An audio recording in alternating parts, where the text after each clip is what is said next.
Feel the power of the wind here on Lake Wanting, 3 hours northwest of Beijing. These giant spinning blades of this wind farm represent the formidable power and commitment of the Chinese government to renewable energy.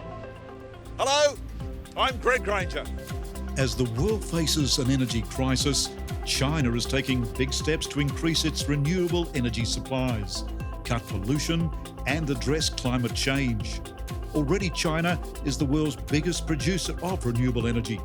But with a population of 1.4 billion people and rising fast, the country is taking even more aggressive measures. The urgency with which China is moving to renewable energy is driven by the pollution problems that China has encountered, as China watcher Jeff Raby explains. How bad the situation is can only really be understood by being there. It is bad. The good thing is the government has now taken this problem very seriously, taken it to heart, done so because it's seen as a major source of dissatisfaction amongst China's burgeoning middle class. And so they're responding to the needs of people and the wishes of people. And a lot's happening. Coal-fired power stations in the major cities are being converted into gas-powered stations. The electric vehicle investment is starting to ramp up quite substantially. And I think that you'll see in a number of years the pollution problem starting to significantly abate. I'm an economic optimist on most of these things. Economic growth provides the resources to solve the problem, and as people become wealthier, they demand of their governments to fix these problems. And I think you see that every day in China now. Ahead, we'll see how China has become the world leader in renewable energy. We'll visit a major global leader in solar panels. Tour a major wind farm and its power plant. Inspect one of China's biggest hydroelectric dams. See how big plants are converting garbage into electricity. And watch the revolution in alternative fuels. Future energy, featuring in this episode of Futuristic China.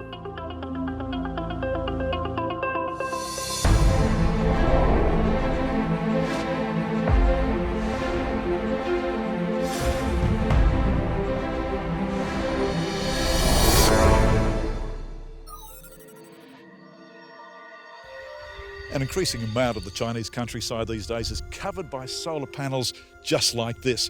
Now these days, 11% of China's total energy usage is covered by renewable energy. The Chinese government is investing big money, huge money, into renewable energy so that by 2030, total energy usage will have risen to 20%.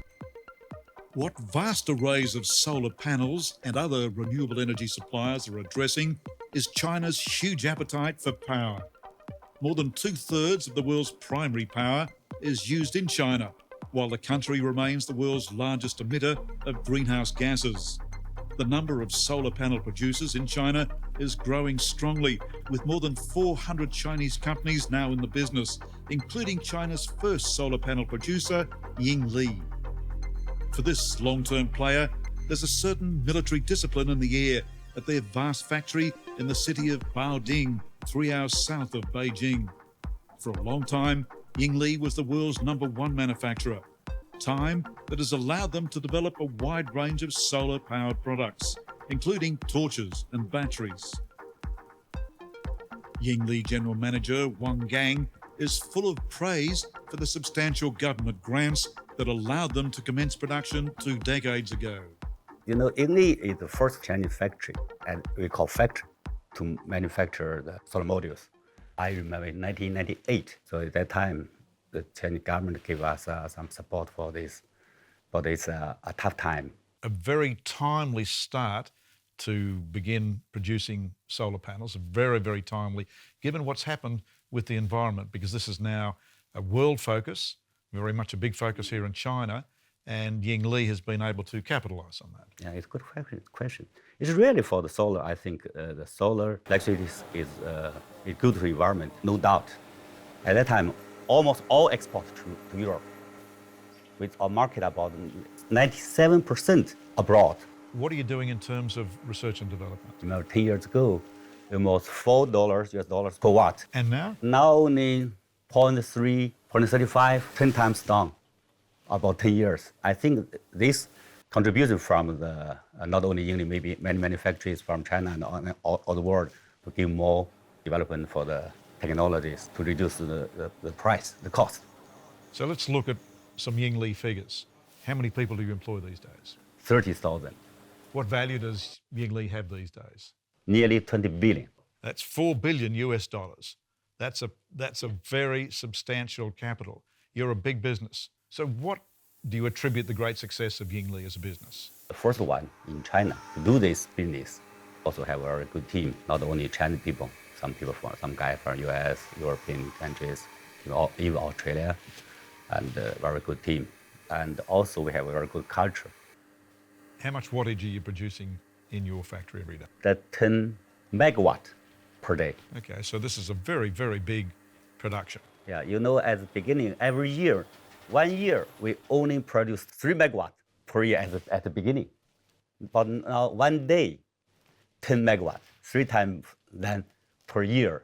So what about company philosophy? Do you have a mantra, a philosophy for your staff?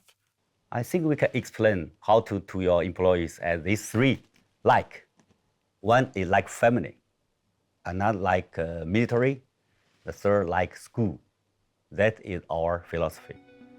So you want to get better at your technology, make the machines cheaper and more efficient. You want to look after your staff and you want to look after the environment. Such as Yingli's commitment to employees and their families, they've built a big theme park with exotic African animals.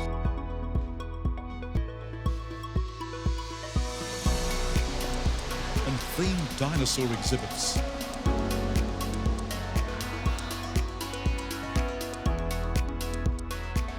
They're also building a new village in Yixian County, which will generate its own electricity and be carbon neutral.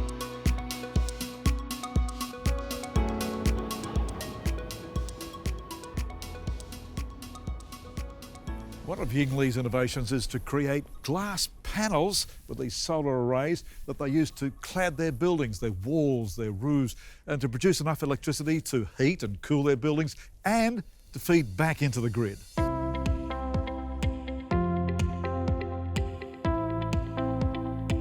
Solar vehicles are another Yingli innovation.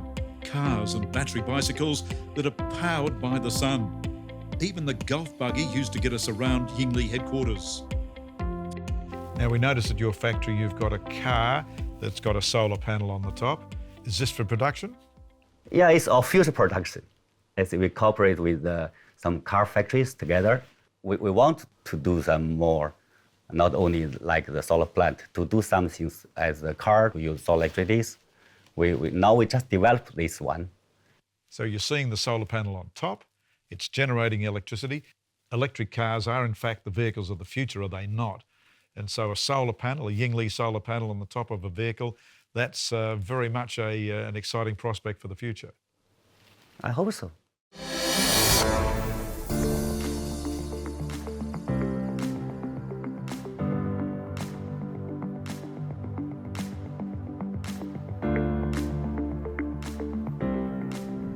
China is a clear leader in wind power generation. There are more wind turbines here in China than anywhere else on Earth, and that number is growing rapidly. Wind farms are being erected at a staggering rate across China, with their output being more than doubled in the 5 years to 2020. By that time, wind power will account for 6% of China's total electricity generated. At Lake Guanting, 2 hours west of Beijing, the shores are lined with 124 wind towers. Chief engineer is Zhu Zhengchao. Where we erect each wind generator has been carefully calculated to get the highest wind speed. The position of each windmill should ensure it reaches its optimal power generation. As a result, we line up the windmills along both the south and the north banks of Huanting Lake. Using terms from the world of wind farms, it's called micro-sitting selection. Every windmill was positioned through precise calculations so that it can generate maximum power.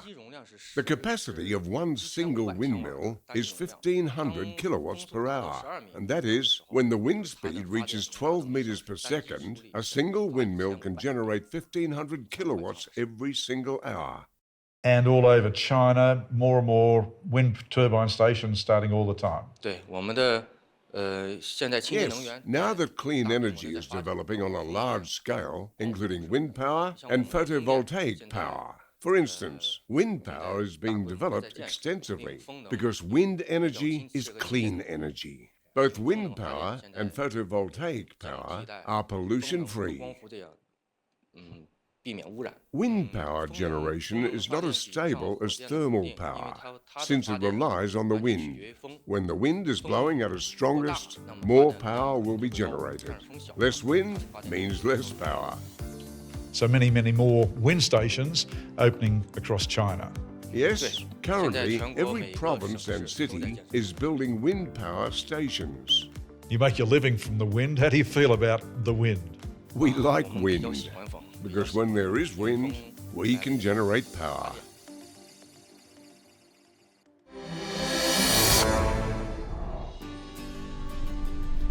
Hydroelectricity is China's biggest source of renewable energy. Right now we're on the Min River in central Sichuan province. This is one of 27 dams already completed or being built. This one providing both water and electricity to the capital of Chengdu. The Three Gorges Dam spanning the Yangtze River is the world's largest power station by far. And yet it's one of only 87,000 dams in China. With vast mountain ranges and numerous rivers, China has the largest potential in the world for hydropower. Hydro dams now generate 16% of China's electricity. In Sichuan province, the Zhengpu Dam and hydro station supplies both water and electricity to much of the province, including the capital Chengdu. The original dam was built here 2,000 years ago, with the new dam and its water electricity supplies vital to the region.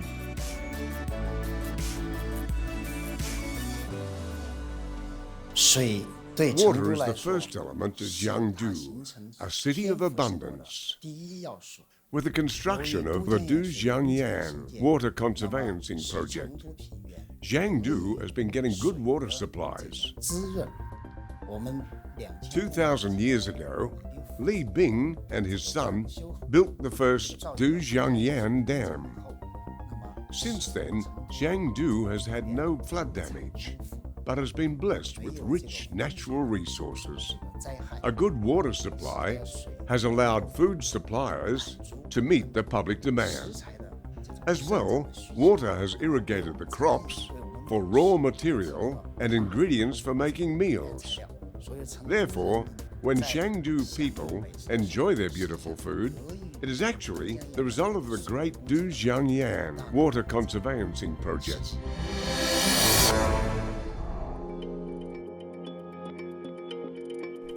Well, natural gas is another fuel of the future here in China. Consider this, we're in the bowels of a big city office block in the middle of Beijing. This unit here is taking natural gas. It's come all the way from areas as far away as Kazakhstan, up in Russia.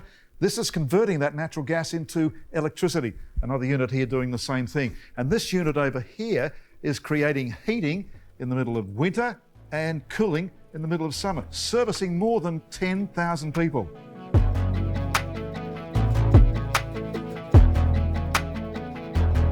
China's consumption of natural gas is surging as Beijing authorities curb the use of coal.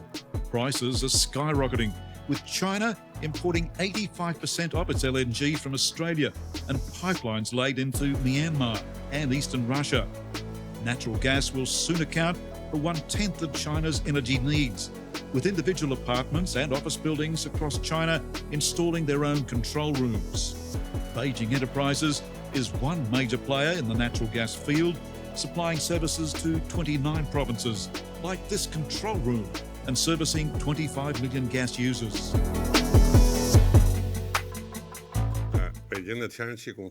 We have two subsidiaries to supply natural gas.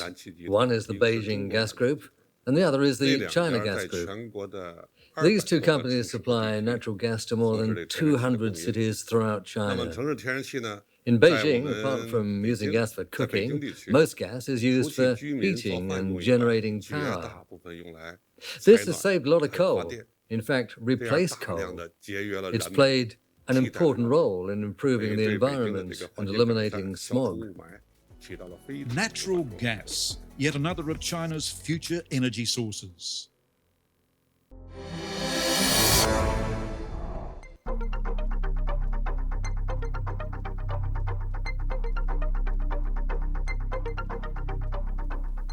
One giant Chinese conglomeration that's powering ahead in so many critical areas like new technology, water management and electricity generation is Beijing Enterprises. They're like a giant octopus with tentacles in so many diverse areas. In the area of waste and electricity, Beijing Enterprises has built this supersized facility on the outskirts of Beijing. The Beijing Goan Twin Waste-to-Energy Plant. Its job, to convert the city's garbage into electricity. Chief engineer is Li Huang. We just treat the waste using the incinerator and waste heat boiler and turn it into steam and then use the steam turbine to generate power. We call this waste to energy. Waste to energy, and it's a concept that has two benefits as I see it. Number one, you're reducing pollution, you're getting rid of all that rubbish, burning it off. And two, you're generating electricity. Yes, that's it. And so how many homes would benefit from what you're doing in this operation? I think for this plant, it generates 720 megawatt hour of the electricity, while with 15% of them is for self-use and the rest will sell to the power grid. So it's around 5,000 homes. The process here starts when loaded garbage trucks arrive to be weighed. The government pays them to take that waste. The trucks then back in and unload. Inside, a hall bigger than an Olympic stadium. Two Star Wars-like contraptions are manoeuvred together to swoop and pick up some 8 tons of rubbish at a time. That is then dumped into an incinerator that burns constantly. The steam generated then powers giant turbines, which in turn generate electricity. A gigantic enterprise. Waste to energy. This station is built in 2008. It's a project for the 2008 Olympic Games held in Beijing. The flue gas cleaning system can remove the hydrogen, chlorine, sulfur dioxide, dust, dioxin, and heavy metals from the flue gas and then goes to the stack. Emission limits can meet the requirement of the EU regulation. So it's a clean power station? Yes, it's clean. So a station like this very friendly to the environment? Yes, we do think so. Only because, the flue gas emission is lower, the energy is used, and there's no other bad impact on the environment, while with limited occupation of land.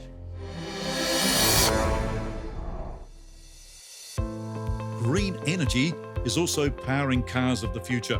Take this Tesla, running on electricity derived from a process whereby methanol and water are mixed in a methanol reformer to produce hydrogen that in turn generates electricity. We're at the Guangdong Hydrogen Energy Company, watching cars refuel this way. Company chairman Edward Huang says all his cars, including the Tesla, use the methanol to hydrogen formula. This car usually before as the new green car, with our reformers, we turn like the methanol and the mixture of the water into the hydrogen, and then with our technology, fuel cell technology, turn hydrogen into the electricity. Therefore, for this car is totally green. very environmental friendly. Also, the gas is very affordable. It's only 1/4 and 1/3 of the general, petrol. This methanol to hydrogen to electricity fuel has distinct advantages. Not only cheaper, also very environmental friendly. There are no PM 2.5 particles emissions. It's very clean. What you're doing in the factory is taking the methanol from what source? Where are you getting the methanol? Actually, there are different sources we can get methanol. One is directly from the coal, and the second we can from the biogas, bio waste.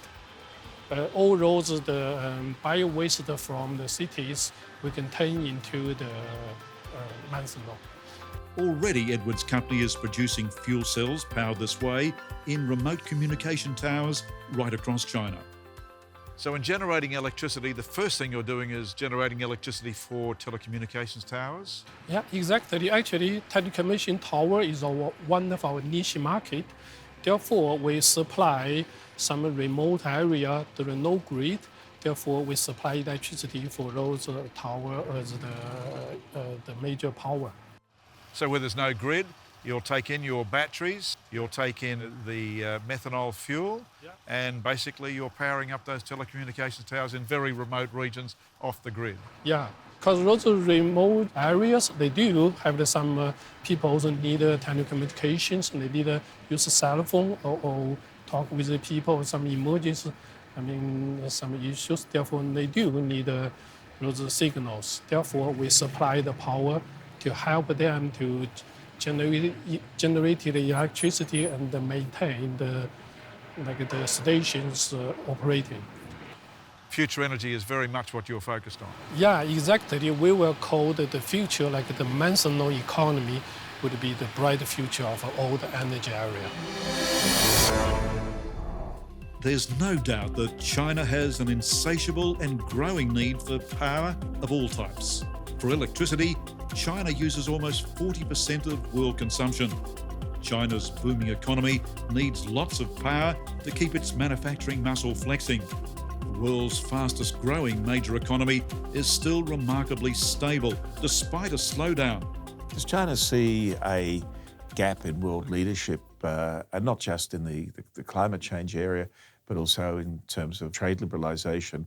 And it's an opportunity for China to become much more of a world leader and world player. Yes, I think that China sees an interesting moment now, one that I think they were not expecting or anticipating, where the US has stepped back on some of these big global issues, climate change, free trade, and an opportunity for China to step in and show world leadership in these areas. Undoubtedly, China's rapid expansion of renewable energy facilities is part of President Xi's push for an energy revolution. It is certainly accelerating the global push away from fossil fuels. When next we look at futuristic China, we'll focus on transport. From China's space program to its new venture in building passenger jets. From high-speed trains to the vehicle revolution, electric and driverless. All ahead as we travel into futuristic China, meeting China's top business leaders.